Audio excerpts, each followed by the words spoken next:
Good evening and welcome to the May 27th, 2025 meeting of the Abington Board of School Directors. I note the attendance of all board members with the exception of Ms. Fraser, who is excused. Please stand for the Pledge of Allegiance. I pledge allegiance to the flag of the United States of America and to the republic for which it stands, one nation, under God, indivisible, with liberty and justice for all.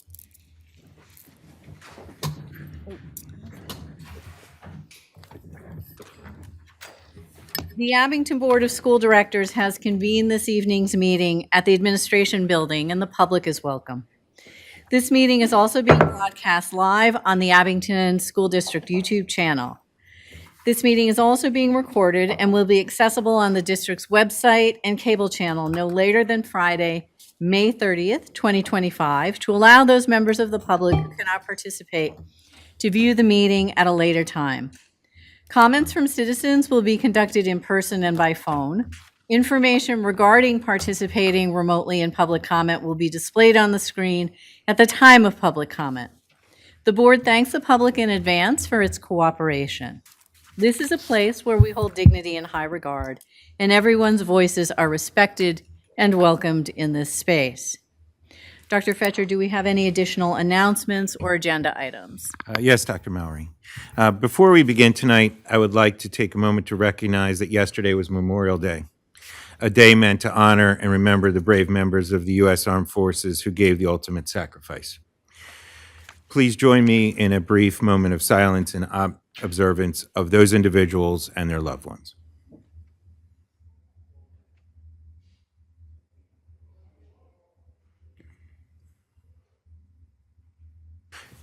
Thank you.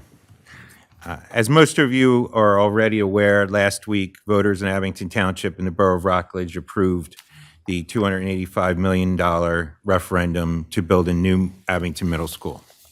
This outcome is a direct result of members in our school community being civically engaged and going to the polls to have a say what is next for the future of the students in the Abington School District. This was a community-wide decision from start to finish, and we look forward to the next phase, which will include gathering community input to inform the design process. We will continue to provide information about how residents can be part of that process. If you have not already done so, I encourage you to visit www.abingtonsd.org/communications to sign up for our community listserv to receive district emails if you are a community member who does not have a student within the school.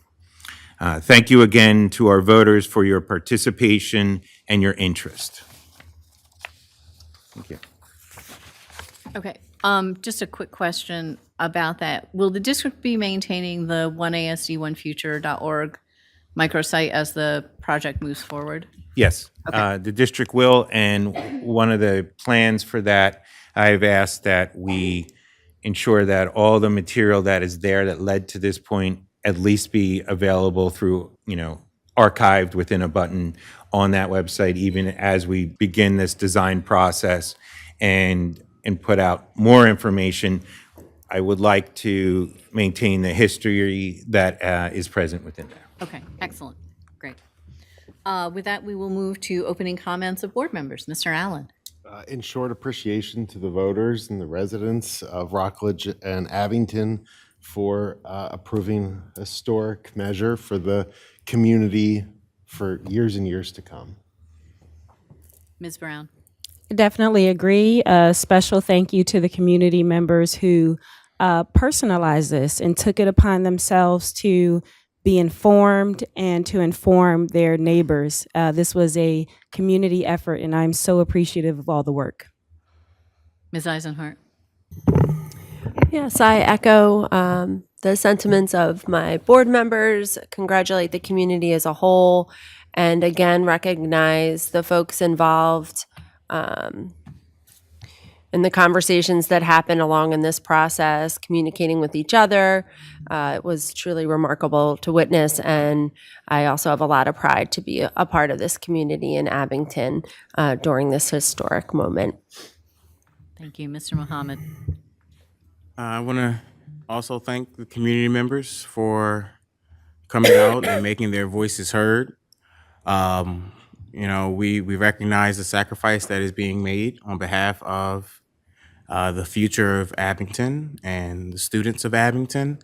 I've been riding around and I've been seeing playgrounds under construction across the district.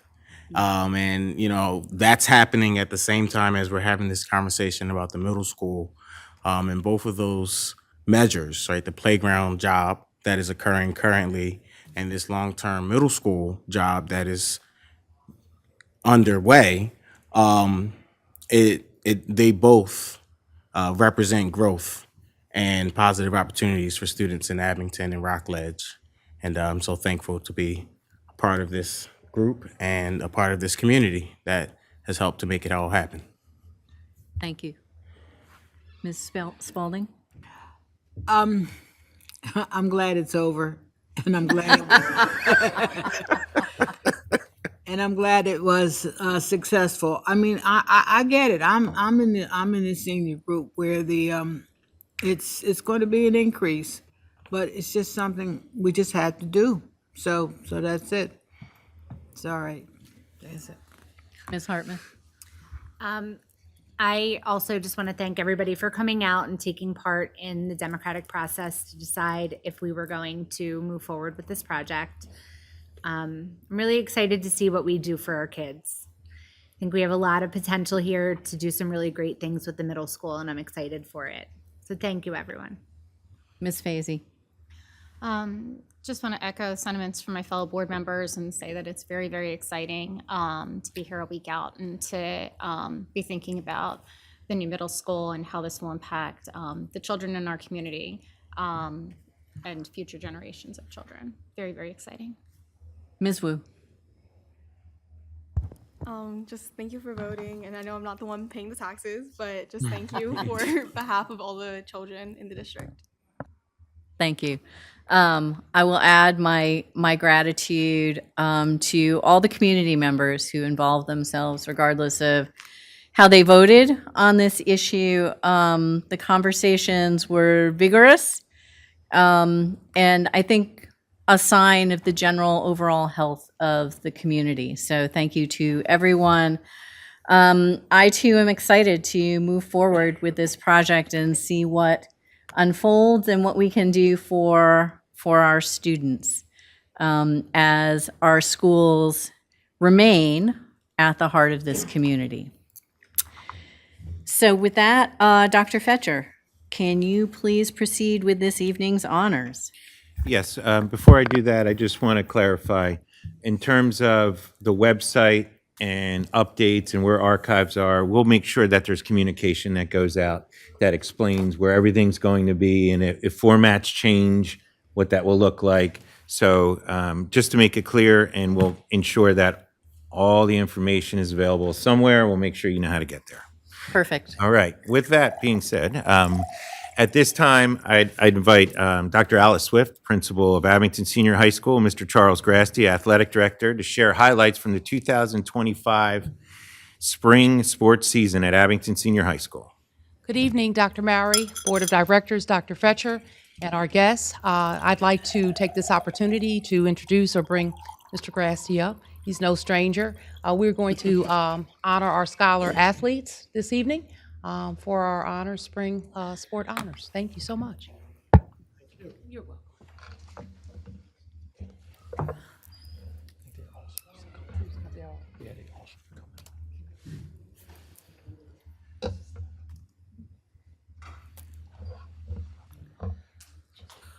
Do you want me to come? Yes. Oops.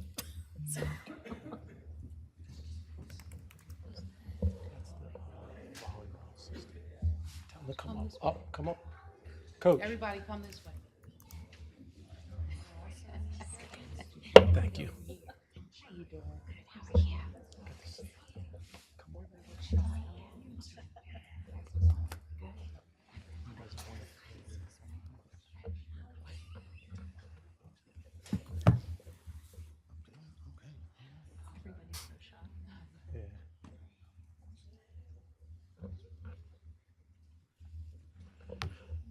Good evening, Dr. Fetcher, Dr. Mowry, and members of the Board of School Directors.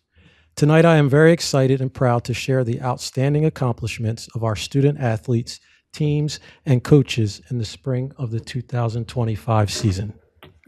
First, I would like to introduce our boys volleyball team, who is led by Coach Maddie Robinson, Coach Landmesser, and Coach Gabby.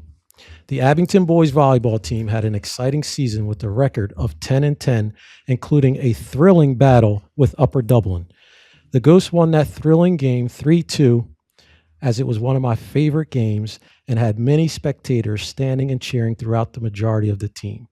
The Ghosts continued to battle throughout the season and earned a number 12 seed in the District 1 playoffs. This was only the second time in school history.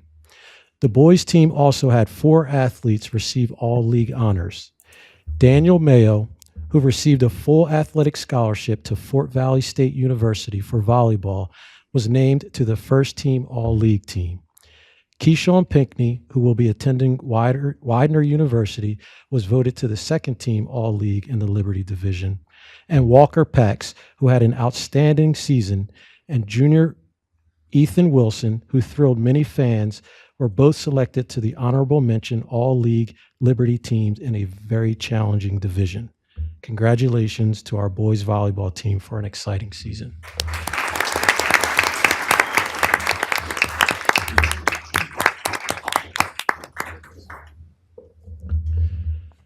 Next, I would like to recognize our Abington boys lacrosse team, who was led by Coach Michael Duffy. The Abington boys lacrosse team finished this season with an overall record of 9-8, which included a 5-4 record in a very challenging Suburban 1 Liberty division. The team was guided by a very talented senior class, which included Andrew Lancaster, Matthew Miller, Grayson Stewart, and Ryan Higgins. Matthew Miller received recognition for his stellar play by being selected to the first team all-league Liberty division team. Matt had a remarkable 56 goals and 34 assists for a total of 90 points on the season. Liam Pendergast was selected to the Liberty Division honorable mention team. Liam had an impressive 154 ground balls, 3 goals, and 6 assists this past season. Trevor Holzhauser was also selected to the honorable mention all-league team. His outstanding defense was recognized by the opposing coaches, who had to game plan around him. Congratulations to our boys lacrosse team, as well as Coach Michael Duffy, for a fun and exciting season. Next, we would like to recognize our girls track and field team, coached by Bill Neely and Brian Schaefer. The Abington girls track and field team finished their season being very competitive and had several student athletes receive recognition for their efforts. The all-league selections were: Hannah Winters was voted second team all-league by opposing coaches. Also receiving recognition for all-league honorable mention were Kyla Woodridge, Ella Swanee-Young, Hannah Winters, and Janelle Vincent in the 4x100 meter relay. Nola McMacken, Mercedes Sandoval, Elizabeth Ambrose, and Michaela Fitzmaurice were honorable mention all-league in the 4x800 meter relay. Michaela Fitzmaurice was also named to the honorable mention all-league team in the 3,200 meter run. Congratulations and thank you for an exciting season.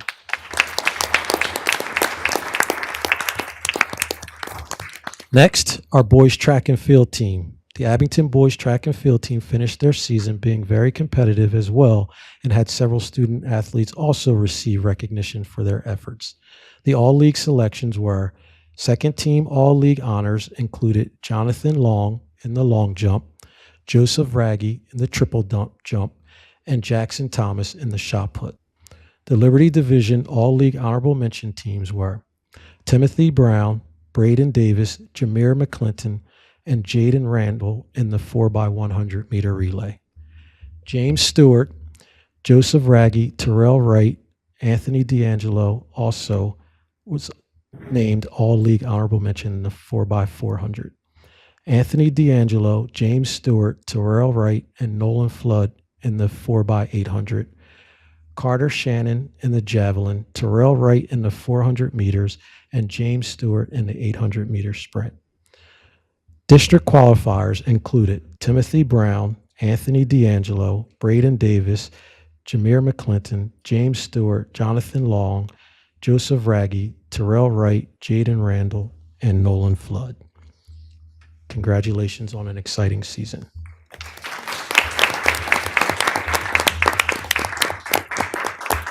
Next, we had our unified track team, coached by Ms. Pamela Smith, who also had an exciting season. The unified track finished in first place in the Lower Moreland Unified Track and Field Tournament and finished third at the Abington Unified Track and Field Invitational. The Unified Track and Field team had 15 student athletes and is a fully inclusive co-ed high school sports program which successfully brings together students with or without disabilities. They train together and compete as equal teammates, and through this experience become very good friends.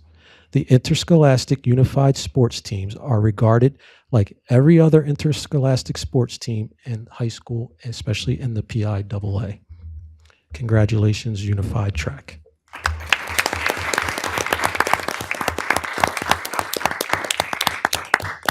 Boys tennis is next to be recognized. Our boys tennis team is coached by Brian Wenders and Honora Haggerty.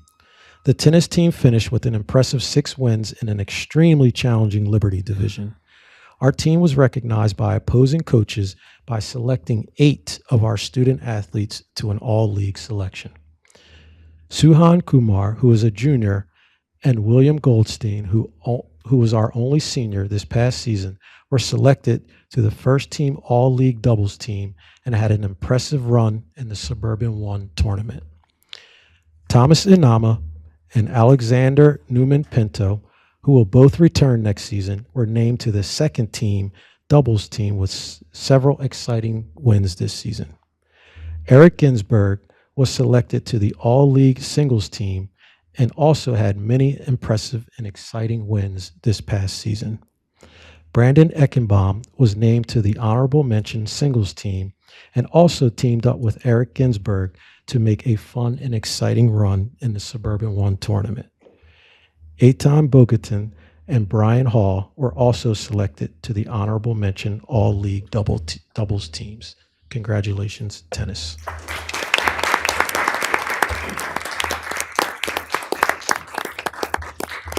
Next, we have girls lacrosse coached by Meg McLean and Ellie Hughes. The girls lacrosse team had a successful season this year. This was a very talented and hardworking group. Our girls lacrosse team finished the season 9-9 and narrowly missed the District 1 playoffs. The 6 seniors that helped guide the team were Sophia Aflizio, Jaden Bagby, Olivia Capps, Jamie Failing, Aurora Trainer, and Molly Zimmerman. The first team recipient went to Kathleen Pennekamp as a midfielder who received an athletic scholarship to the University of Delaware. Katie hit 200 points between goals and assists this year and is she's a junior and she'll return for her senior year. The second team included Jaden Bagby, our goalie, and Carly Hughes, a midfielder. Jaden will play lacrosse at Ithaca University, and Carly Hughes, who has another year with us, has committed to play college lacrosse at Kutztown University. Joanna Duff was selected to the All-League Honorable Mention team for her outstanding defense. This young team has a very bright future and looking forward to being very competitive again in years to come. Jaden Bagby also had 500 saves for her career, which showed her dedication and commitment to our program. Congratulations to our girls lacrosse team for an exciting season.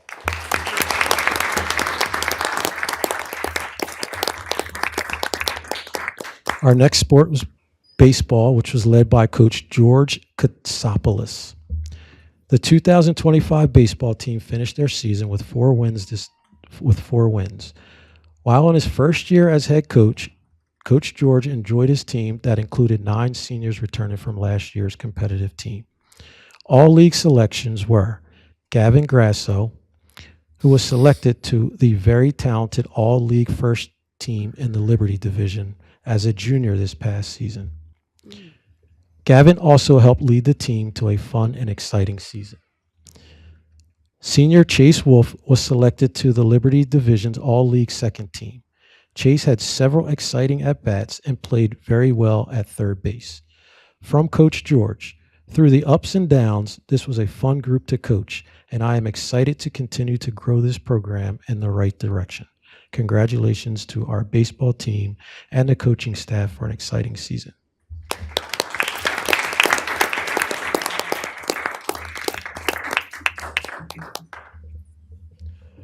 Our next sport is softball, who was coached by Coach Tina Hesden, Heather Morgan, and Sandra Jones.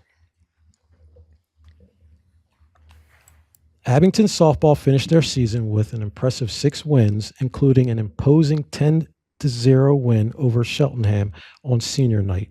Although we missed out on the postseason, senior Sam Winhold reached an incredible milestone with 250 strikeouts, and junior Danica Santiago notched her 125th strikeout, which showed her continued strength on the mound. Danica is a junior and will return with us next year. Several players had impressive milestones as Haley Hernandez and Mallory Beal both were key contributors on both sides of the ball. Their senior leadership provided consistency, leadership, and many clutch performances throughout the season. Coach Tina stated, "We were proud of how hard this group worked and how much they have grown as people first. With a solid group returning and a hunger to build on this year's experience, the future of the program is bright." With us tonight, we have Grace Meehan, who posted an impressive .423 batting average. Paige Holden, who did a tremendous job playing first base with a near-perfect defense and added a .333 batting average.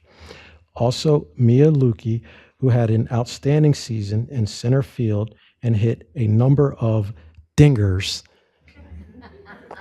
this season. Mia also just found out that she will be a part of the coveted Carpenter Cup team. Sammy Kluhl also had an impressive offensive and defensive year and looks to build on that next season. The senior night continues to be one of the most attended games in the spring season. If you get a chance, you should attend. Thank you, softball.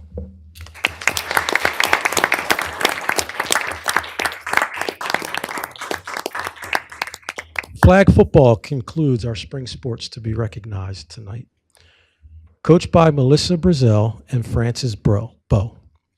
The 2025 Abington girls flag football team has an undefeated record of 12-0 and won the Suburban 1 League Championship 20-13 over North Penn in a competitive game.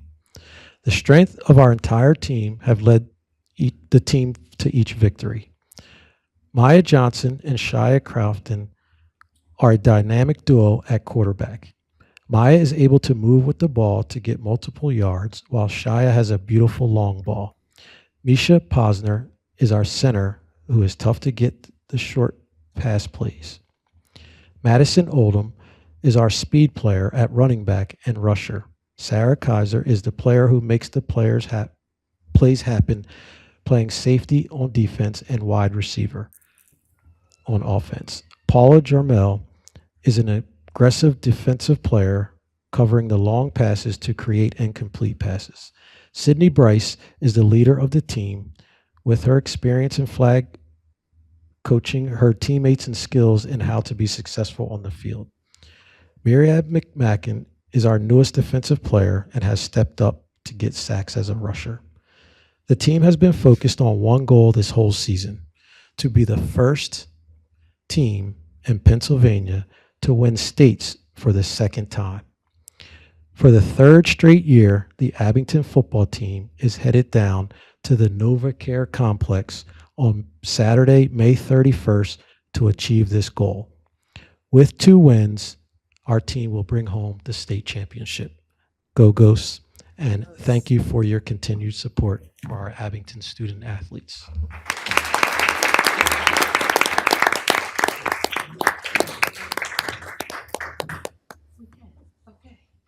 And we want to add that Coach Brizzle was nominated Coach of the Month by the Philadelphia Eagles. She's our coach.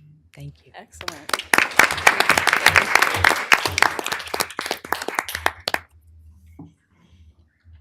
We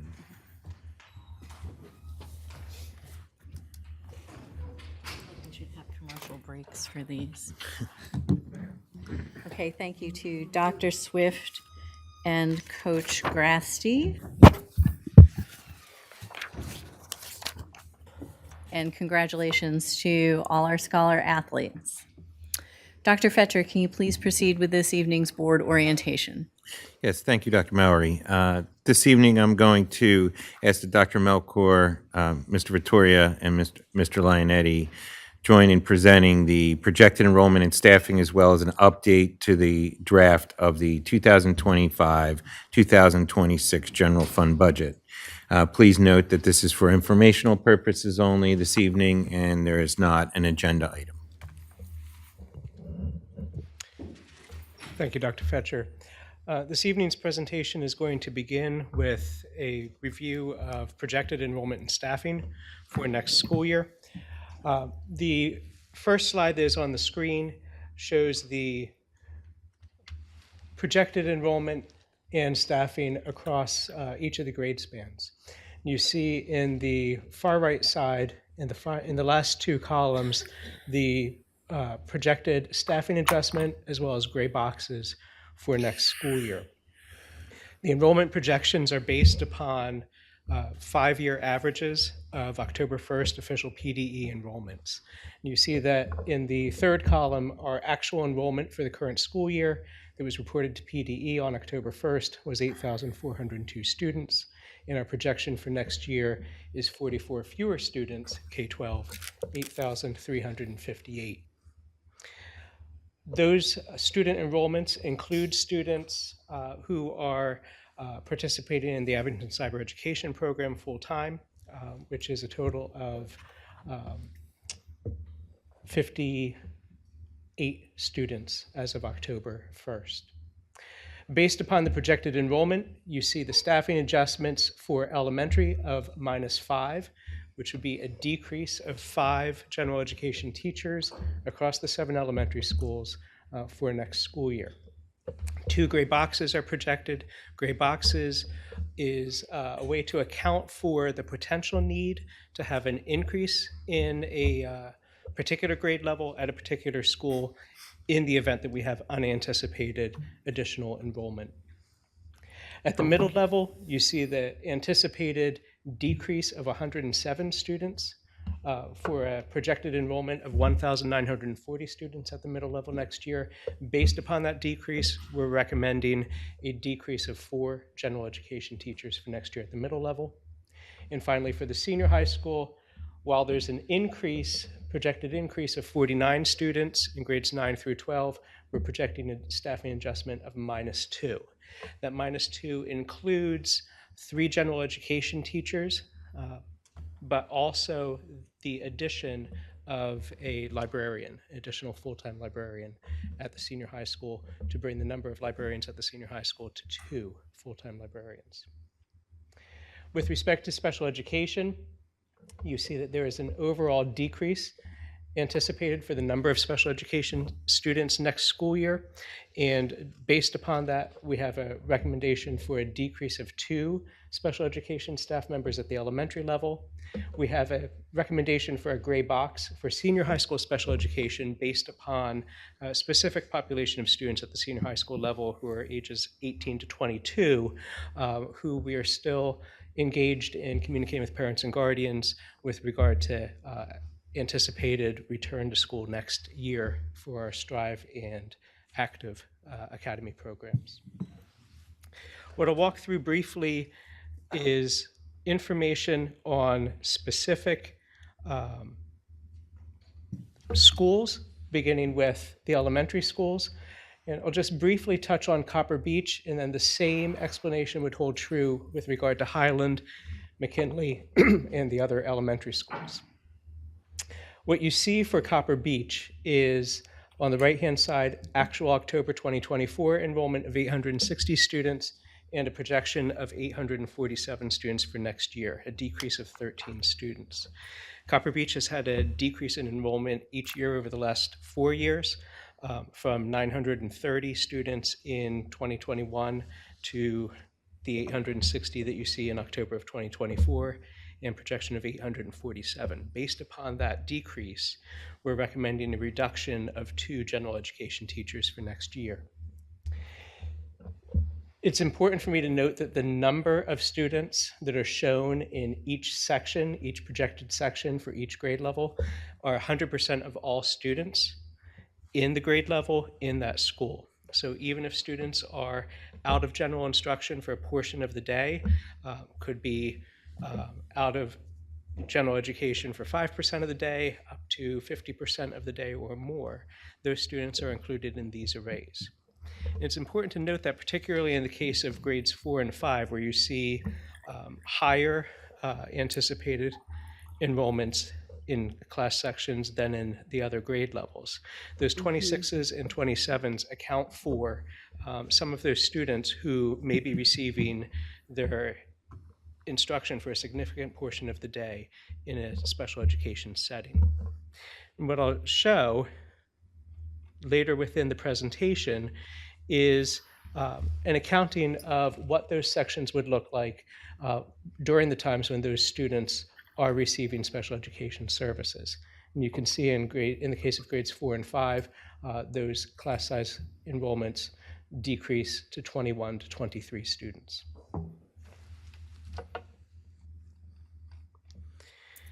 With respect to Highland Elementary School, again, you see a projected increase of 19 students, but no overall impact on staffing. We have a reduction in one grade level, but an increase in sections in another for a net 0.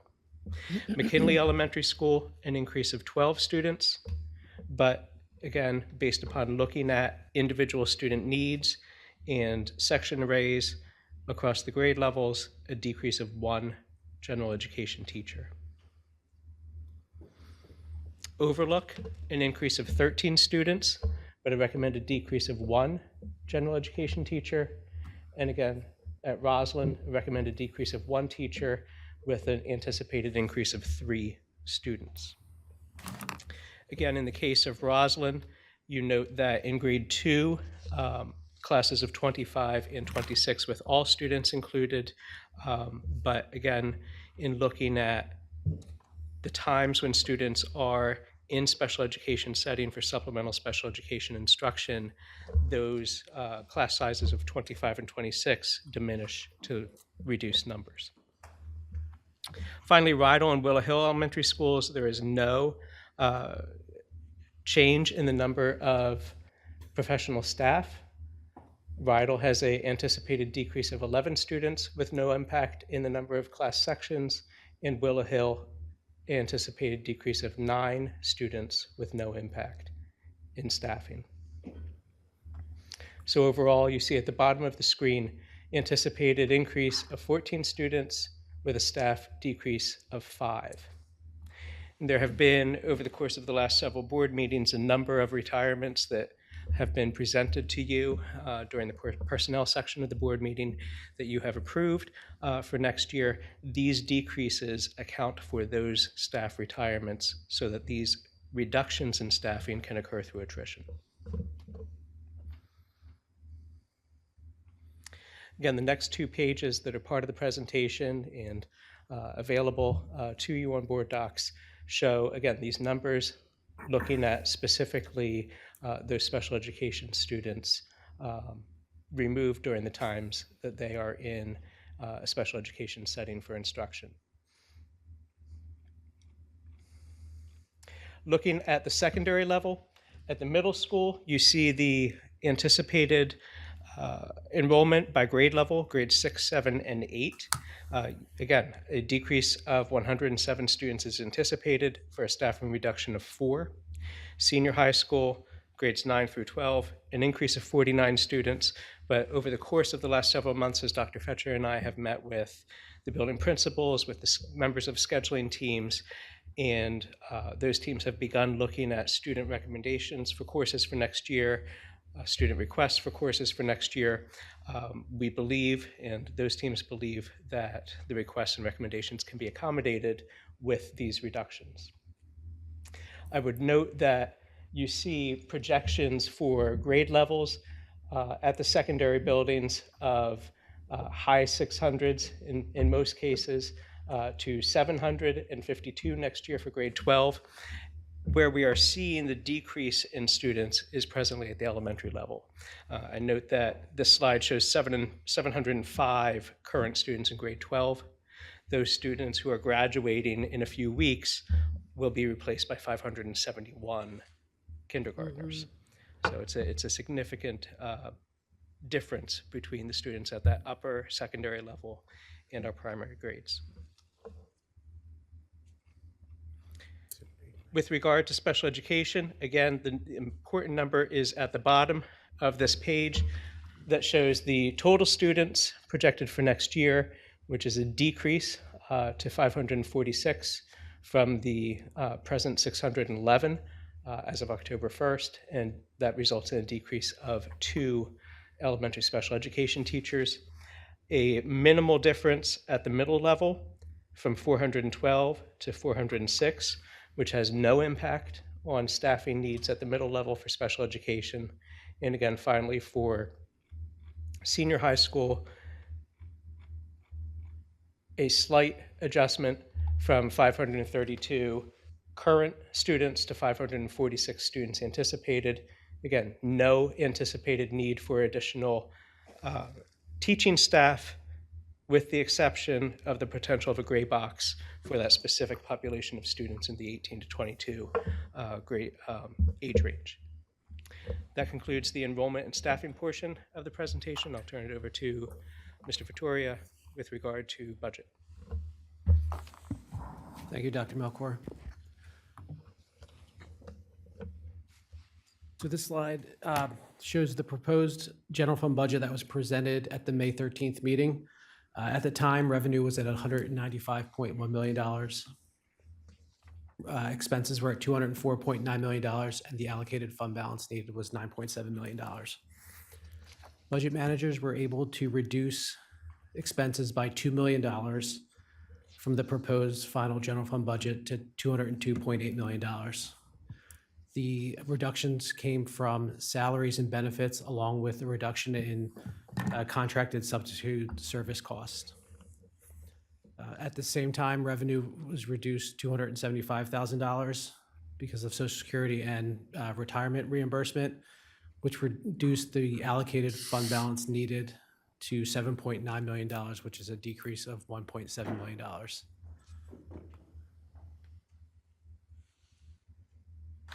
So this slide shows the 24-25 final budget compared to this updated 25-26 budget.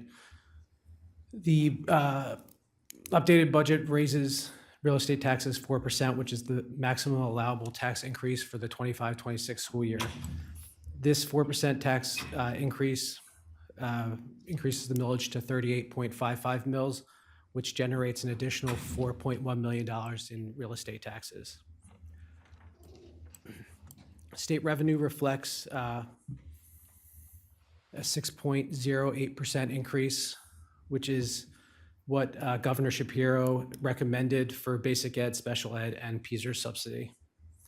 Federal revenue decreases $687,000, which is due to the end of the ESSER's funds. And then allocated fund balance needed goes from $11.1 million to $7.9 million. The expense side compared to the current school year increases $3.2 million, which is a 1.65% increase. Salaries increase 2.54% or $2.4 million. Negotiated benefits increase $677,000, which is health insurance cost. Mandated benefits increase $1.3 million, which is a 3.38% increase. This is due to the increase in the presenters percentage that increased to 34%. And non-salary, non-benefits expenses have decreased $1.2 million, which is a 2.74% decrease.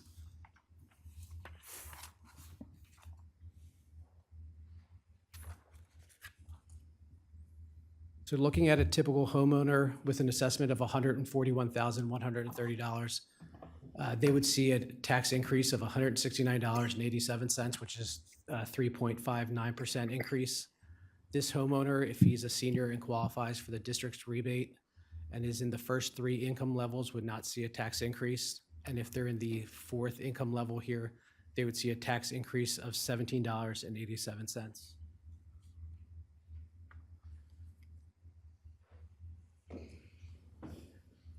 So this slide shows an estimated fund balance needed for the 24-25 school year at $5 million.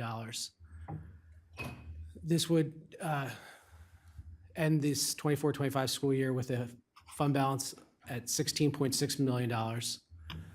With this updated budget, the ending fund balance would be $8.6 million instead of the $2.4 million that is shown on page 12 of this presentation. And then looking ahead at the June 24th board meeting, the board will be asked to adopt the final 25-26 general fund budget and adopt a resolution to implement the homestead exclusion upon notification from PD that there's sufficient funds in the property tax relief fund.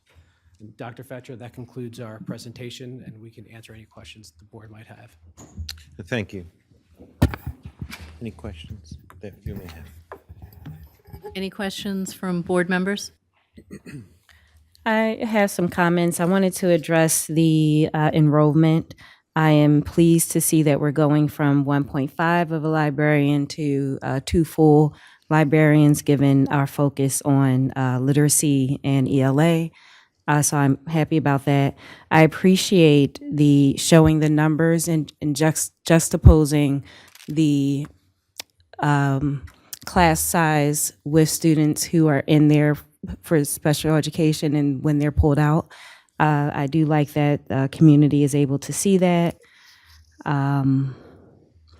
With the larger class sizes, I had the opportunity to do a board walk. Is that what we called it, Dr. Fetcher?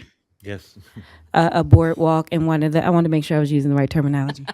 And one of the things I enjoyed was seeing how our amazing teachers in elementary, we have amazing teachers K to 12, but I'm focusing on elementary because the numbers are higher, are able to take those larger class sizes and make them feel small by using things such as grouping, centers, utilizing the support staff that are in the room.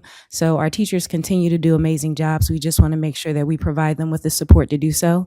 And one of the ways that the board has done that is continuing to pass curriculum that will allow them to do things like centers and students getting feedback without having to wait necessarily for a teacher to give them that immediate feedback. So I am confident that although I do not like to see the higher numbers, that I see our teachers doing an amazing job with what we have. I just want to commend the budget managers on finding $2 million worth of savings, and commend the entire administration on reducing the fund balance usage over the past couple of years as we try to move into a better place when it comes to our spending for the long-term health of our district. And so thank you for sharing that with the entire community. Anyone else? No? I just want to clarify once again for people who are here and who are listening that the decrease in instructional staff is coming from retirements and there are no layoffs, correct? That's okay. correct. Okay. Okay. Ms. Wu, did you want to say anything? No? Okay. Thank you for those orientations.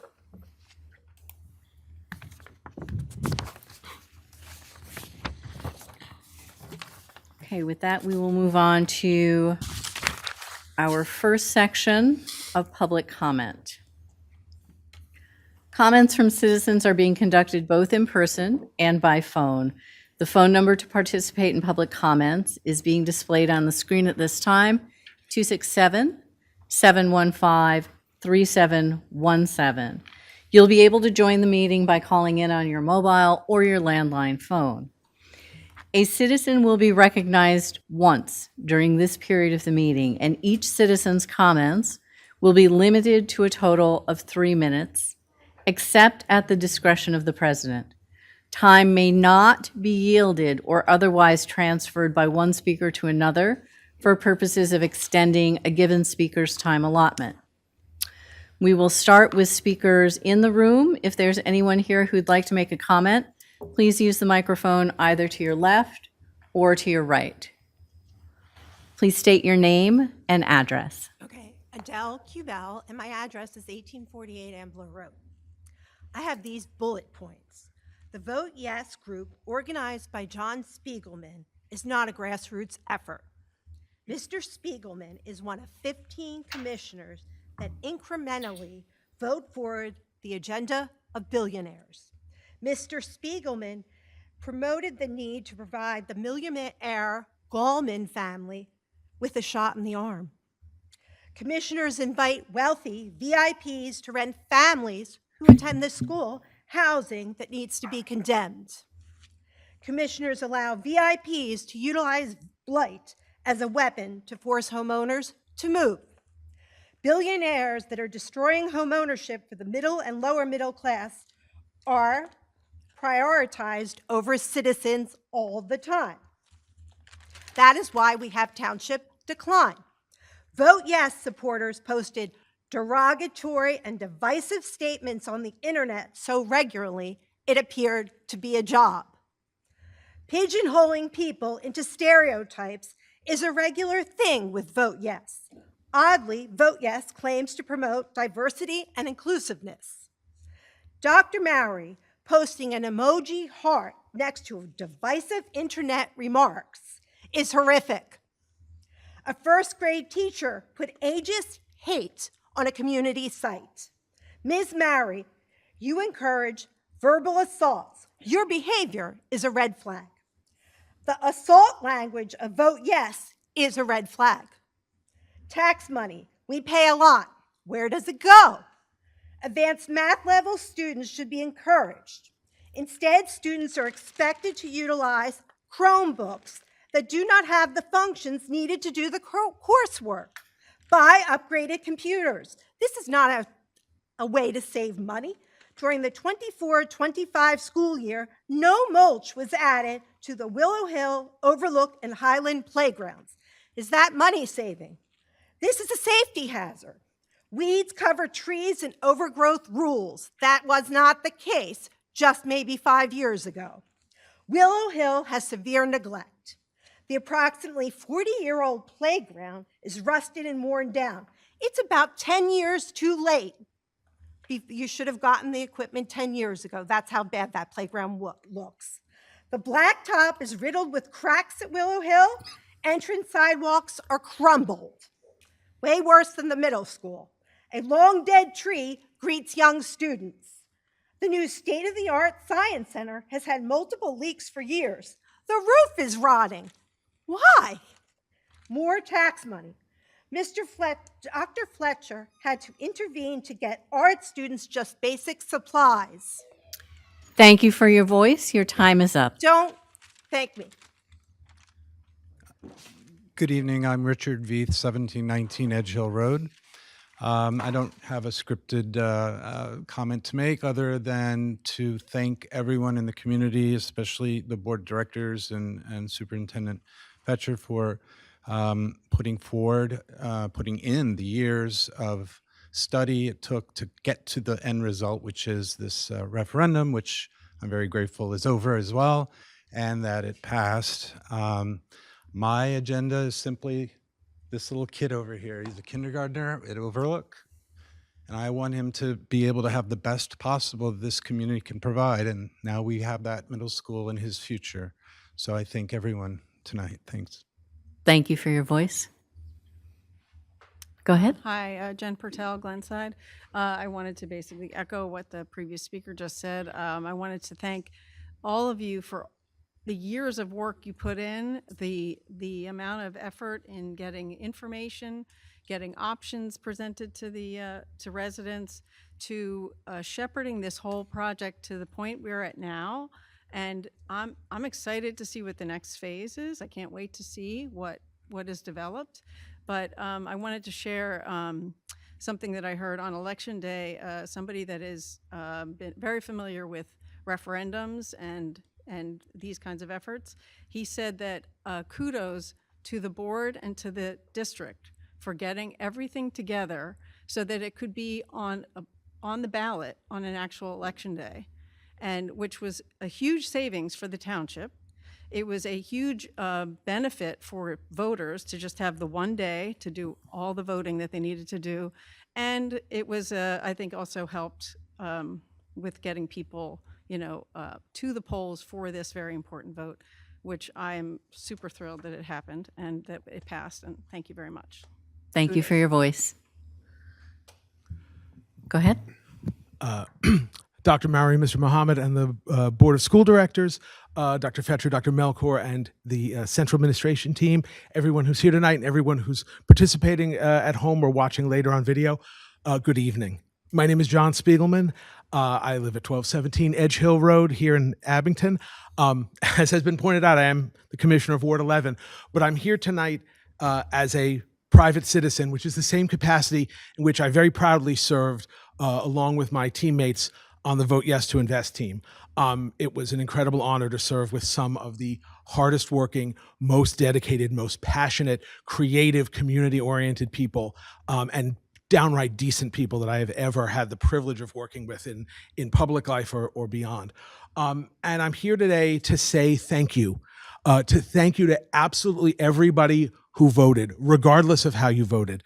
The interest fomented by this referendum and the ballot question led to an unprecedented turnout. And as I've said before, I would be saying this exact same thing if the result had been different. Thank you to absolutely everyone who voted. My Vote Yes to Invest friends and I are obviously really happy with how the result turned out. The result itself was historic, just like the turnout. And I just want to encourage everyone who got involved for the first time because of this referendum, because of the ballot question, regardless of which quote unquote side you were on, please stay involved. Every voice mattered. I can tell you, I learned an incredible amount from folks who were voting no in deep conversations that were often intense, but were respectful and reciprocal. And I will never forget what I learned from them. So I hope that absolutely everyone will stay involved. I know my Vote Yes to Invest friends and I will be involved. We'll be cheering you on, but we're going to be watching you.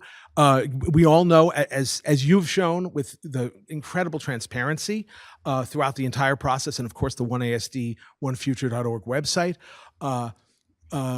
public participation, openness, and transparency are incredibly important. So we're going to be there through this whole process. We're excited. We remain dedicated and committed. And again, thank you all. Thank you to everyone who voted. Thanks. Thank you for your voice. Anyone else in the room? Carol Godfrey, 1021 Devon Road in Abington. I, too, would like to thank the administration and the board for keeping the community informed throughout the entire process for the new middle school. Also, I was so happy to see the excitement in the community leading up to May 20th. It was especially wonderful to see the young children, just like this fellow has his child here, come to the polls with their parents. These are the children who will greatly benefit from the new school. I have not seen such excitement in Abington Township since we built the new stadium, and hats off to our community for their support. I plan on attending the meetings, just like John, in the future so I can remain informed about the process. And I also plan on adding my 2 cents as well, of course. Again, thank you to the administration and the school board. I appreciate it. Thanks. Thank you for your voice. With that, we will move to our callers. Mr. Cargus? The next citizen for public comment, phone number ending in 3219. Please state your name and your address. Sure. My name is Ashley Bram Johnson, and I live near Rydell Elementary School. I wanted to call in tonight as well to share my excitement at the middle school referendum passing last Tuesday. I, too, was a member of the Vote Yes group. I am not an elected official. I am just an Abington School District parent, and my children were also excited to help in whatever way they could over the past 3 months, from creating their own lawn signs to helping to deliver signs throughout the community, and ultimately to be with me on election day and watch me go into the building to place my own vote. Personally, I am so happy that we don't have to face the many potential consequences of a failed referendum, and instead we can look forward to the next phase of planning. I wanted to thank the school board for their plan and their steadfast transparency throughout the whole process, and ultimately our entire Abington and Rockledge community for coming together to pass this referendum. It was so heartening to see the community effort that developed to support the referendum, both in the community and online, and to see, in my view, what were very thoughtful dialogues that were had, both in person and online.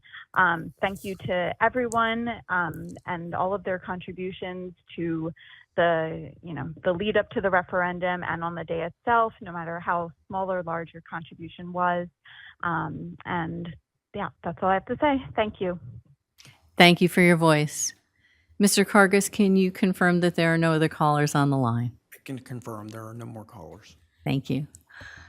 Is there anyone else in the room who'd like to offer public comment who has not done so already?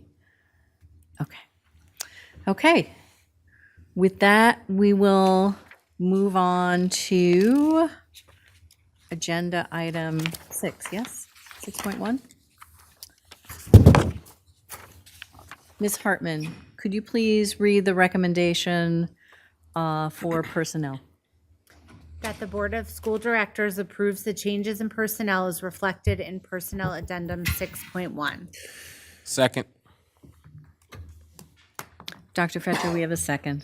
Thank you, Dr. Mowry. The personnel addendum begins with a request for leave of absence for one professional employee, compensation for IEP meetings, and interpreter and translation services. Okay. Any questions from the board? No? Okay. Mrs. Flanagan, this is a roll call vote. Mr. Allen? Aye. Mrs. Brown? Aye. Ms. Eisenhart? Aye. Mr. Mohammed? Aye. Ms. Spalding? Aye. Ms. Hartman? Aye. Ms. Fazy? Aye.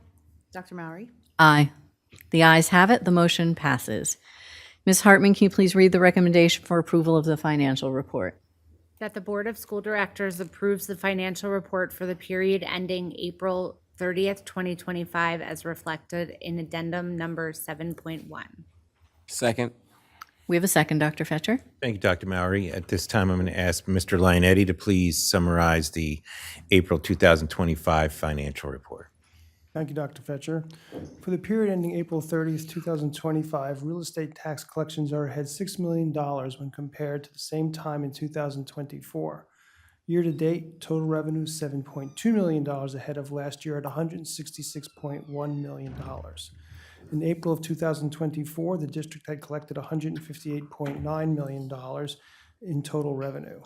The difference is due to the 5.3% Act 1 Index Real Estate Act tax increase in 2024-25, as well as greater receipts for delinquent tax collections, interest earnings, as well as the increased payments from the state for basic ed and special education subsidies. Year-to-date, expenditures are $141.9 million, which is $1.9 million greater than this time last year, which was $140 million even. In terms of percent of the budget, 71.1% of the budget is expended year-to-date. However, last year in April of 2024, 73.7% of the budget was expended. That concludes my summary. Dr. Fetcher, if there's any questions, we'll do our best to answer them. Thank you, Chris. Any questions from the board? No? Okay, if you would, Mrs. Flanagan? Mr. Allen? Aye. Mrs. Brown? Aye. Ms. Eisenhart? Aye. Mr. Mohammed? Aye. Ms. Spalding? Aye. Ms. Hartman? Aye. Ms. Vacy? Aye. Dr. Mowry? Aye. The ayes have it. Ms. Hartman, can you please read the recommendation for approval of the payment of bills?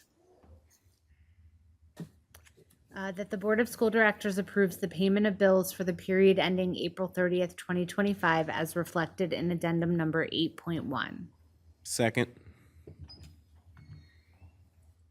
Dr. Fetcher, we have a second. Thank you, Dr. Mowry. I'll be happy to answer any questions that you may have regarding the payment of bills. Questions from the board? Okay. It's another roll call vote. Mr. Allen? Aye. Mrs. Brown? Aye. Ms. Eisenhart? Aye. Mr. Mohammed? Aye. Ms. Spalding? Aye. Ms. Hartman? Aye. Ms. Vacy? Aye. Dr. Mowry? Aye. The ayes have it and the motion passes. Ms. Hartman, can you please read the recommendations for permits for use of buildings and grounds? Sorry. That the Board of School Directors approves the applications for permits and use of buildings and grounds as reflected in addendum number 9.1. Second. We have another second. Thank you, Dr. Mowry. The permit addendum continues to reflect requests for buildings and grounds for meeting and other school events for this time of year. Okay. Questions or comments from the board? I had one. Were you going to go, Mrs. Brown? Okay. I just wanted to comment about the senior sunset. Was that the same one? Yeah. That's such a wonderful tradition. Congrats to all of our seniors. Something that I think is very special to Abington. And I look forward, to hopefully hearing from my neighbors about it. Mrs. Brown, do you want to add anything? Second. Anyone else? I did want to know that there's a permit for the 21st when the 9th grade parent orientation was conducted by the senior high school counseling department. And I think that's an important opportunity for families with students who are making that transition from the middle school to the high school. So I'm pleased to see that. Okay, Mrs. Flanagan. Mr. Allen? Aye. Mrs. Brown? Aye. Ms. Eisenhart? Aye. Mr. Mohammed? Aye. Ms. Spalding? Aye. Ms. Hartman? Aye. Ms. Vacy? Aye. Dr. Mowry? Aye. The ayes have it and the motion passes. Ms. Hartman, can you please read the recommendation for awards of contracts? That the Board of School Directors approves the awards of contracts as reflected in addendum number 10.1. Second. We have a second, Dr. Fetcher. Thank you, Dr. Mowry. Tonight for your consideration, we have one change order, and that is for the playground renovation at the Abington School District Elementary Schools. As you know, we're in the process of renovating all of the playgrounds for the elementary schools across the district. We anticipate to have some change orders along the way, but we wanted to ensure that we looked at everything on a case-by-case basis and not just put that in as a contingency from the outset. So we are evaluating each playground as we move forward to ensure that we can be most cost-effective and prudent, while also ensuring that the specifications of the playgrounds meet our goals from the outset. Okay. And so I just realized I neglected to give you an opportunity to respond to the first period of public comment. And I know one of the comments we had was about the playground at Willow Hill. Do you want to address that now? Across the district, we have been working probably for 3 to 4 years in designing the playgrounds, and then we have gone out to bid, I think it was 3 times, in order to ensure that we had the most competitive pricing. The result of that longer process is that we are getting a surface that is much better than we anticipated from the outset. And that surface is much better, not just in aesthetics, but for accessibility. It is the best ADA surface for wheelchairs and accessibility for playgrounds, and that is the poured-in-place playground. And we had looked at various opportunities for different surfaces, and because we have gone through that bidding process, we were able to secure a bid that allows us to do what, from the outset, we wanted to do, but didn't know if we were going to be able to do that within our budget. Okay. And am I correct in understanding that the renovation of the Willow Hill Playground is in fact underway? Yes, all of the playgrounds, there's a schedule. We started with Copper Beach Elementary School as the first playground, and they are continuing throughout the end of the school year and throughout the summer, with the hope that everything is open and ready to go by the start of the school year. Okay. All right. I apologize for the earlier oversight. Yep. No worries. No worries. Okay. Comments or questions from my fellow board members? I heard you say that we do anticipate change orders and we made room for them. I just wanted to confirm that this particular change order does fall within the budgeted amount for the playground. Yes. Thank you so much. Other questions or comments? Yeah, will all the elementary school playgrounds, will they be closed during the summer months completely, or you don't know? It depends on, the playgrounds will be closed as they do them. So, for example, there are playgrounds that were closed earlier, starting with Copper Beach, and as they do each playground, they're going throughout the district. So it depends on which playground in the district and the timing of the renovation. Okay. So there may be a portion of summer where I anticipate playgrounds being closed at certain schools, and I anticipate them being open at other schools, just depending on the timeline and the Okay. plan.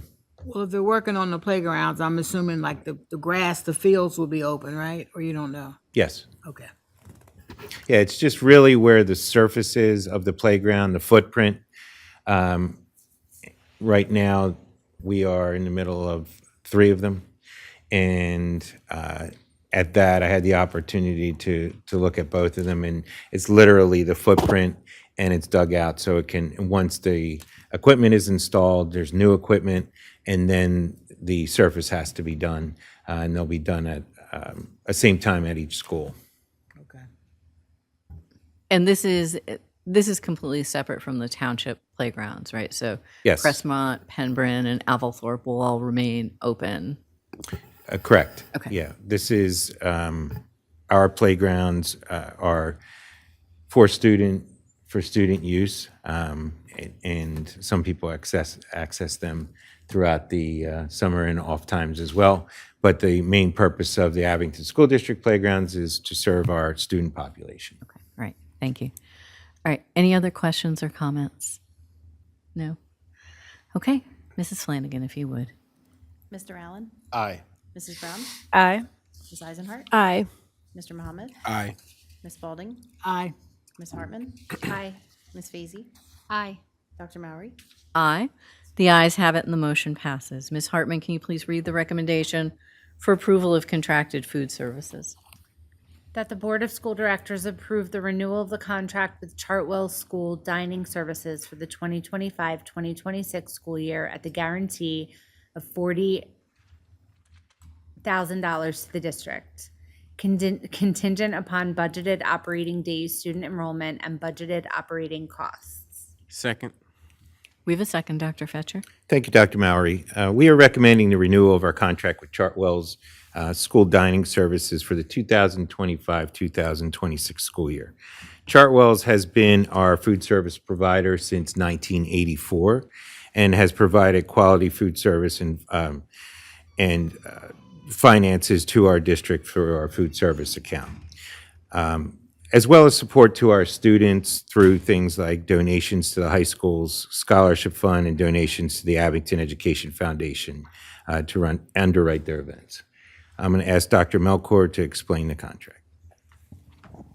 Thank you, Dr. Fetcher. This is the first of 4 potential renewals.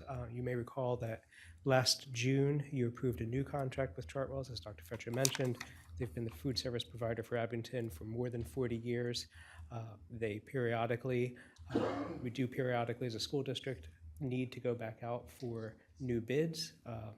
So they completed a competitive bid process for the most current agreement. We continue to have a positive relationship with them. We have a new food service director this year, Chanel Traylor, who has worked collaboratively with our building principals, particularly at the secondary level, in school breakfast expansion grants this year, where she has worked with Mr. File and Dr. Swift to implement additional breakfast options for our students. So for those reasons and the reasons that Dr. Fetcher has mentioned, we're pleased to present this as a recommendation for continued service by Chartwells. Yeah, and I think Dr. Melkor hit on a very important point, and that is the willingness to listen to feedback from not only the administration, but from our students as well.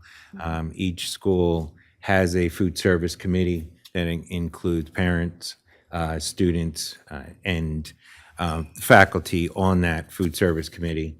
I also have had the opportunity to have Chartwell's representatives come to the Superintendent Student Advisory Council.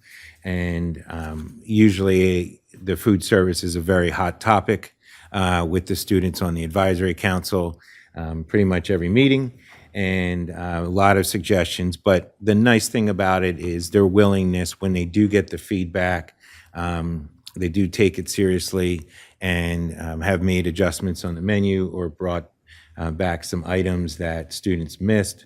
The cheesy breadsticks are still the favorite of K to 12 of our students, and I can tell that from my informal poll that I do with the students.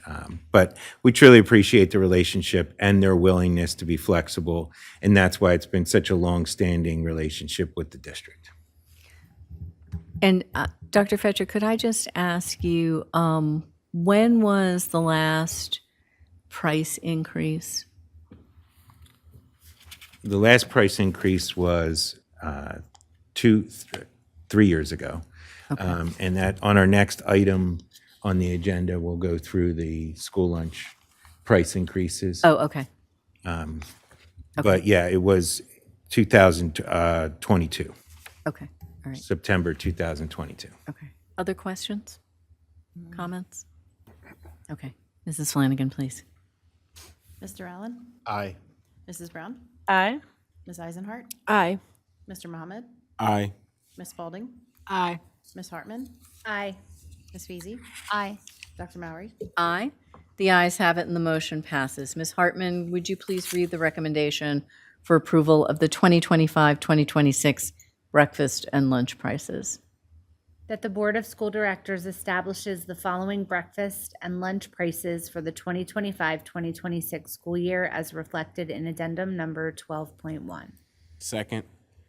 We have a second, Dr. Fetcher. Thank you, Dr. Mowry. I'm going to ask Dr. Melkor if you could review the school breakfast and lunch prices.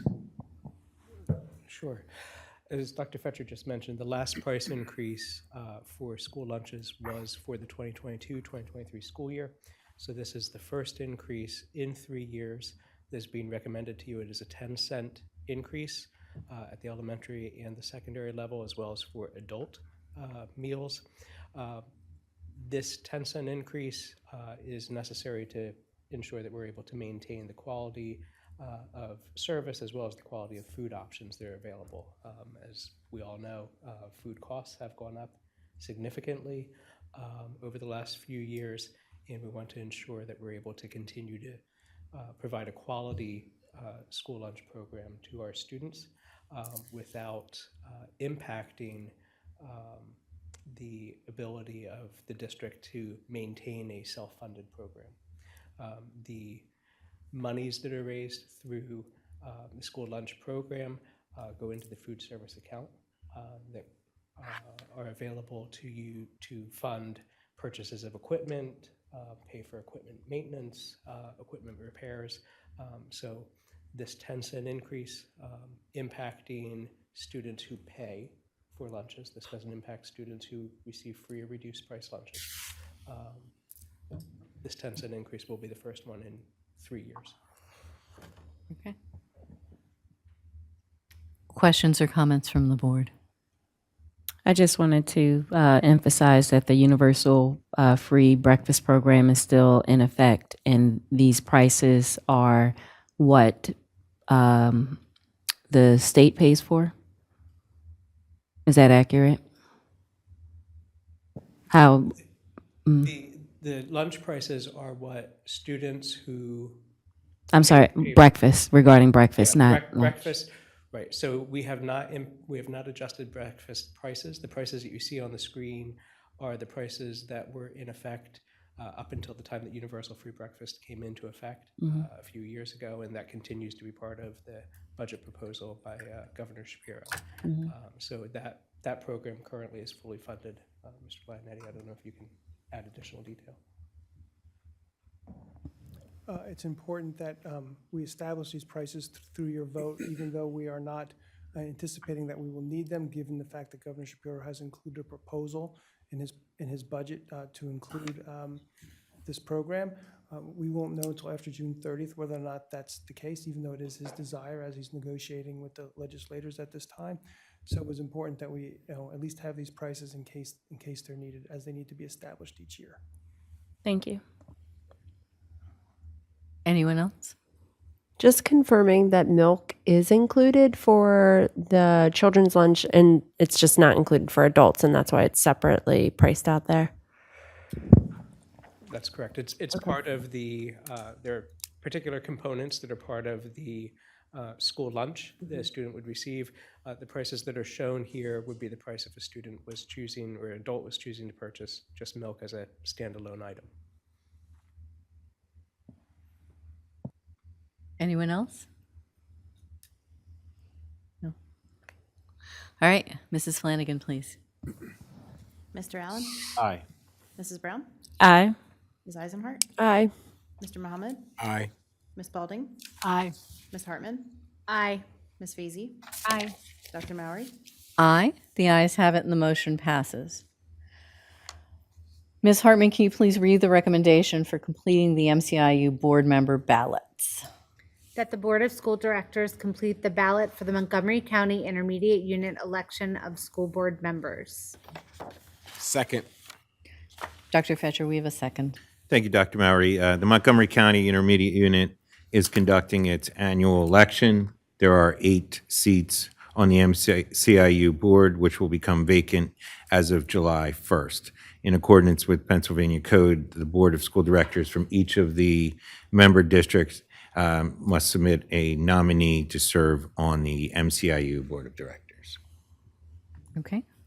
Any questions from the board? So the recommended action is that you all have a ballot at your seats, and that you complete the ballot for the MCIU election. Okay, so this is not a roll, this is a roll call vote. Yes? Yes. Yes, okay. Go ahead, Mrs. Flanagan, please. Mr. Allen? Aye. Mrs. Brown? Aye. Ms. Eisenhart? Aye. Mr. Mohammed? Aye. Ms. Spalding? Aye. Ms. Hartman? Aye. Ms. Feasy? Aye. Dr. Mowry? Aye. The ayes have it and the motion passes. Ms. Hartman, can you please read the recommendation for election of the treasurer?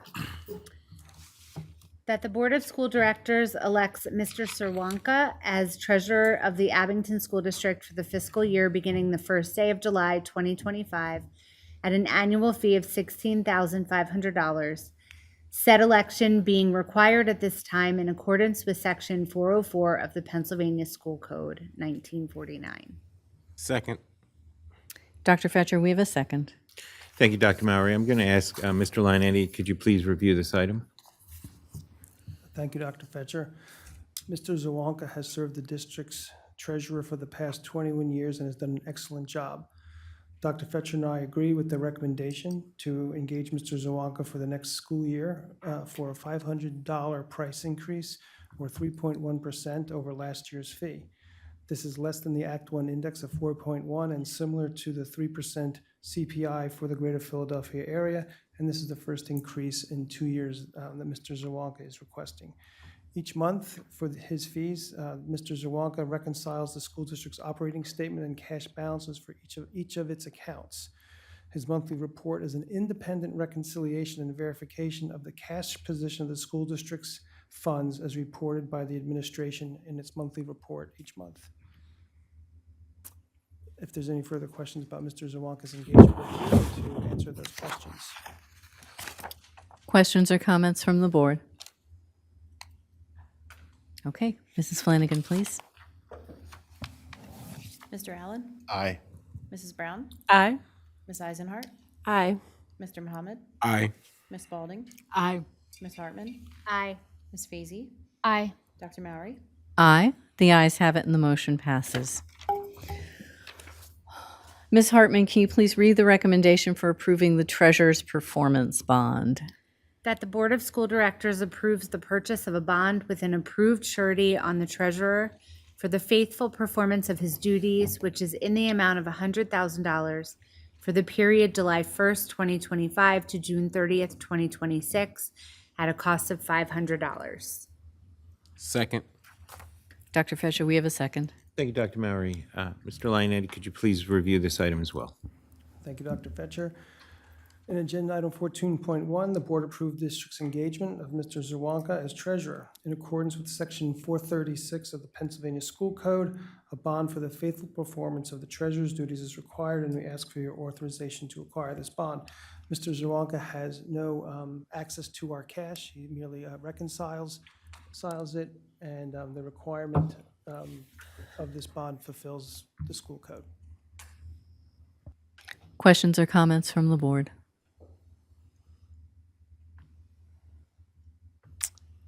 Okay, Mrs. Flanagan, please. Mr. Allen? Aye. Mrs. Brown? Aye. Ms. Eisenhart? Aye. Mr. Mohammed? Aye. Ms. Spalding? Aye. Ms. Hartman? Aye. Ms. Feasy? Aye. Dr. Mowry? Aye. The ayes have it. The motion passes. Ms. Hartman, can you please read the recommendation for the confidential student matter?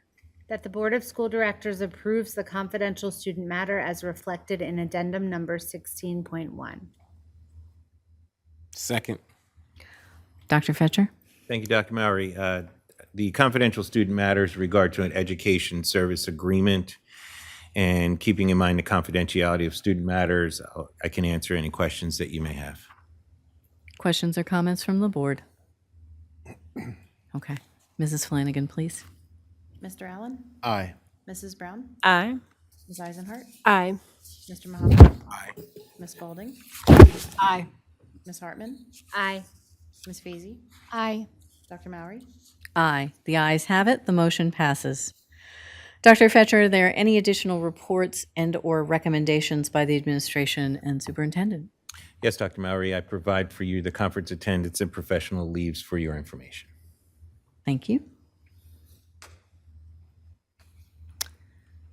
I just want to note that Mrs. Lee, who is retiring this year, is continuing to serve the district and the AEA by attending the Pennsylvania State Education Association Board and Budget Committee meeting. So we thank her for her ongoing service. Absolutely. Anything else? Okay. Is there any other business that appropriately may be brought to the attention of the Board of School Directors? All right, that brings us to our final section of comments from citizens. So once again, comments from citizens are being conducted both in person and by phone.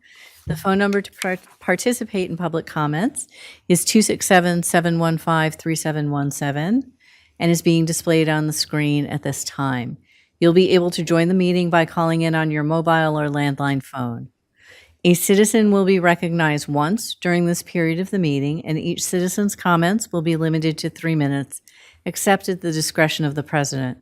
Time may not be yielded or otherwise transferred by one speaker to another for the purposes of extending a given speaker's time allotment. If there's anyone present who would like to make a comment, please use the microphone either to your left or to your right, and please state your name and address. Again, my name's Adele Cubell, 1848 Ambler Road. I have a lot of confidence in Dr. Fetcher. He did a great job intervening to get art students basic supplies, basic supplies. He should not have had to have done that. The math students, the upper level math students should have the computers they need to do their classwork. You're not buying it. It has nothing to do with Dr. Fetcher.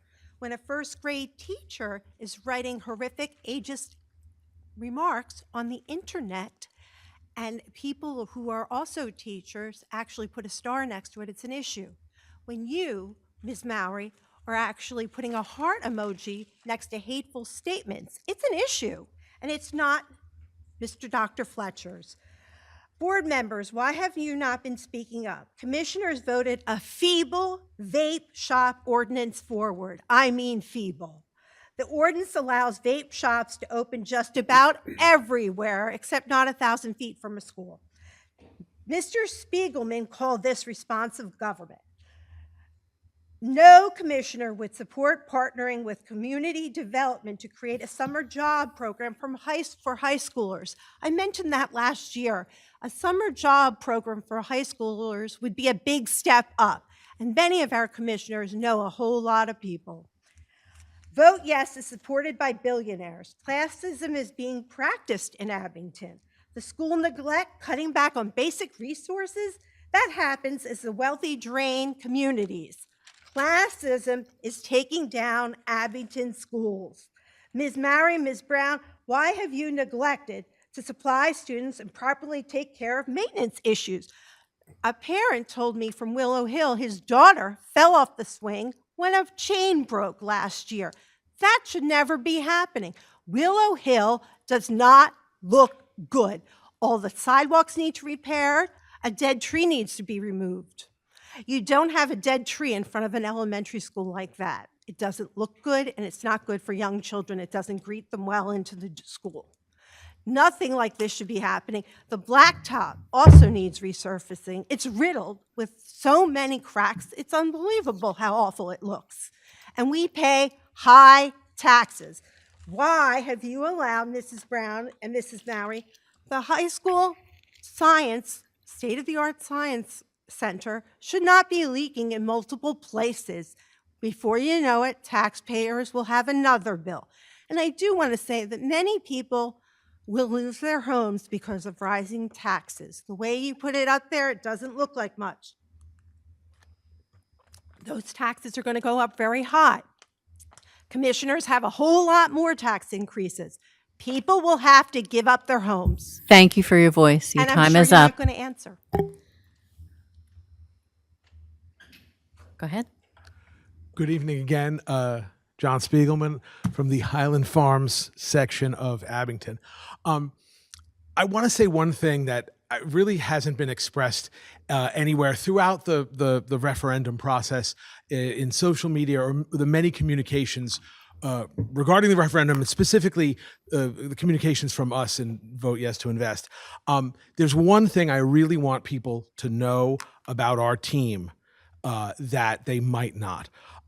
We're made up of folks from all over Abington Township and Rockledge Borough. And as I said, I could heap praise on my teammates forever. But there was one particular demographic that was not just overrepresented, but hyper-represented. And I think it's integral to why we got as much done as we did. The overrepresented demographic was Abington School District moms. That was the vast majority of our membership, and moms get stuff done. Again, that hasn't been acknowledged anywhere, and I just wanted to say that about my teammates. I'm so proud to have worked with them. And again, look forward to working with everyone towards a new middle school and a better future. Thank you and good night. Thank you for your voice. Anyone else in the room? Okay, Mr. Kargas will move to our callers on the line then. Yes, the next citizen for public comment, phone number ending in 5002. Please state your name and address. Hi, my name is Beth Kerr, Chester Avenue, Abington. I wanted to call and thank Dr. Fetcher and the school board for your commitment to improving accessibility across the district. I was waiting to call in until we got that report on the playgrounds because I wanted to hear what you had to say.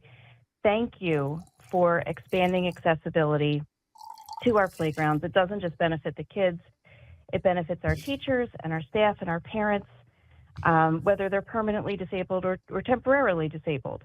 Having an accessible play surface is a really big deal. Accessibility in the middle school is also a really big deal. And so I'm really glad that the vote passed. And I want to thank the Vote Yes team for everything they did to help get that done. I had the pleasure of meeting Dr. Mowry and Mr. Muhammad, and it was fantastic to meet you guys in person. Thank you for all that you do.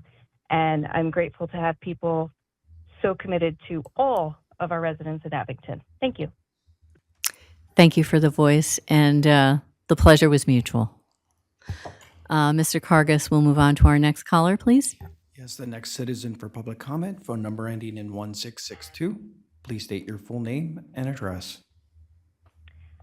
Good evening. This is Michelle Cooper, Kingsley Road. I just wanted to call in quickly to say thank you to the Abington School Board of Directors for your transparency and dedication throughout this years-long process. I'm going to keep this really quick because I know this is the end of the meeting. The passing of the referendum is not just a win for our schools, but a reflection of the collective commitment of our entire community. Every voter who participated, regardless of their vote, they contributed to the shaping of the future of Abington. And I just want to thank you for all of your leadership. And I look forward to seeing the vision come to life for our students and our community and participating in all of that. So just thank you so much for all of your support and just care for our community. Thank you. Thank you for your voice. We will take more speakers in the room. Sorry. No, that's good. Jen Fertel, Glenside. Everybody's already said it, but I also wanted to thank the Yes to Invest group, in addition to you guys again. I was so impressed by their enthusiasm, their commitment, the work they did. It was truly impressive, and all the volunteers and all the citizens that participated in it. I thought that was just incredible, and it really made me proud to be in Abington. And also best of luck to the Abington Ghosts on Saturday, and hopefully they get a third championship win. Thank you. Thank you for your voice. Anyone else in the room?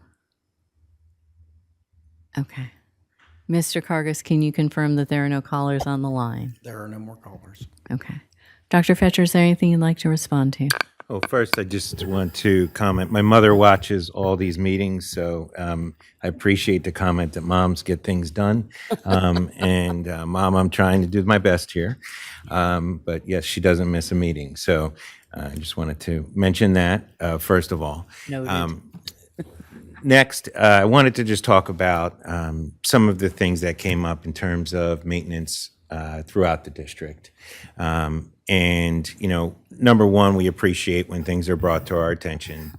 And I know that Mr. Curtin and his team have regularly scheduled across the district improvement projects. So when we do have the knowledge of something or there's something faulty, we try to fix it as soon as we can. So I do appreciate when things are brought to our attention this evening. We will definitely have whatever the tree is. We'll take a look at the tree with our grounds crew. But also some of the ongoing repairs. We have our masons doing concrete projects throughout the district all year round. So I thank people who have brought things to our attention, but I also want to say that Mr. Curtin, under Mr. Curtin's leadership, all year round, we try to complete as many projects as we can, especially when weather is provided in the best manner. Okay.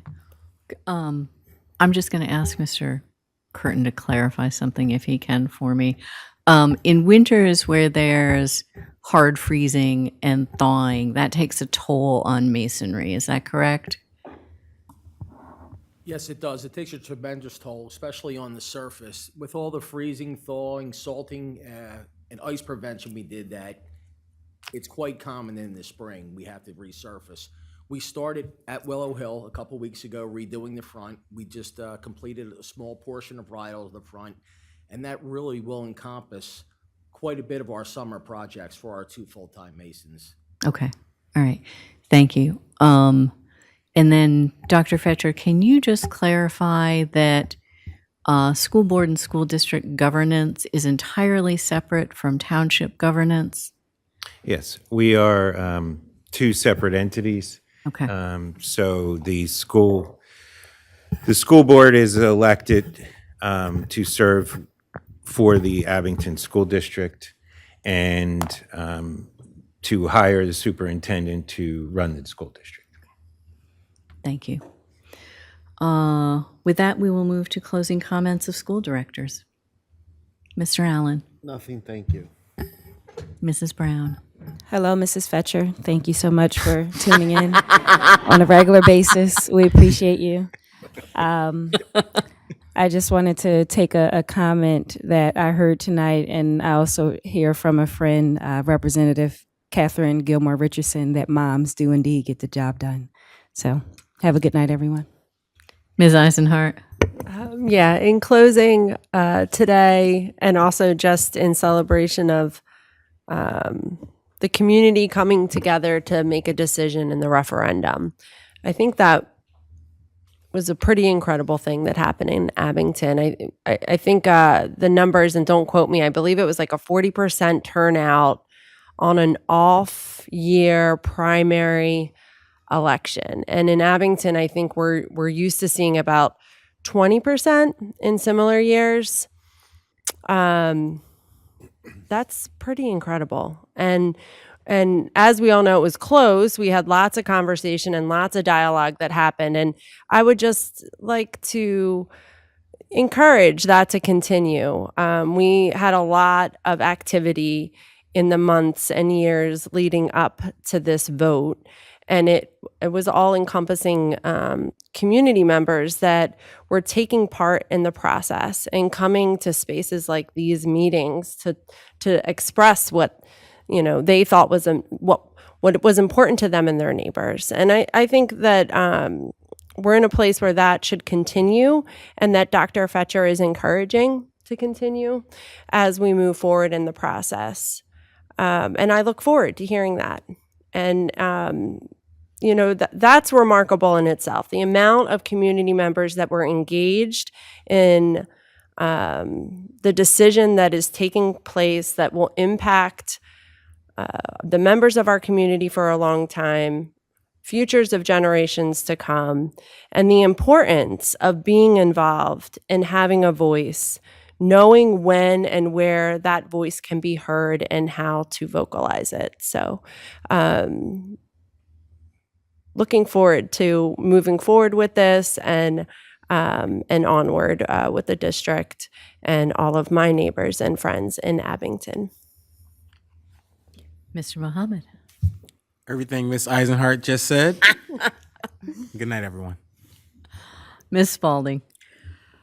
Yeah, I don't have anything else to say. I think everybody else has already said it. So have a good evening. Ms. Hartman. I was just thinking while we were going through this meeting that we're living in a world right now with a lot of uncertainty. And I think one of the most, we teach our kids to look for the sparkle, right? You look for the sparkle in the world when things are really hard. And the referendum passing was a sparkle, right? We get a new middle school for our kids, new playgrounds for our kids. That's a sparkle. And I also think everyone coming out and speaking their truth about the referendum was really important. And I also had some conversations with community members that opened my eyes to different perspectives, because we don't always understand other people's perspectives until we hear them and we try to understand them. So I'm grateful to those really hard conversations that I had with people. We did say along the process that as a community, there there was a division, the yes, the no, but that when all was said and done, we wanted to come back together as a community because we need to be a strong community right now. And we are all part of the Abington community. So I want us all to remember that, and that we all live here. Our kids go to school here, and we are such a strong community that I don't want us to be divided after this. I want us to be able to move forward and be able to build a new middle school that everybody can be proud of and that our kids will benefit from. So good night, everyone. Ms. Fazy. Take care, everyone. Have a good night. Ms. Wu. A very late happy AAPI month, and have a good night. Thank you for that reminder. Happy AAPI month. My colleagues have spoken so eloquently tonight. I think I don't have anything to add to it, except that the process moves on, and the community does too. We are, at the end of the day, neighbors now, as we were before the process started. So I would encourage everyone to keep that in mind. And hello, Mrs. Fetcher. All right. Have a great evening, everyone. Thanks for coming out.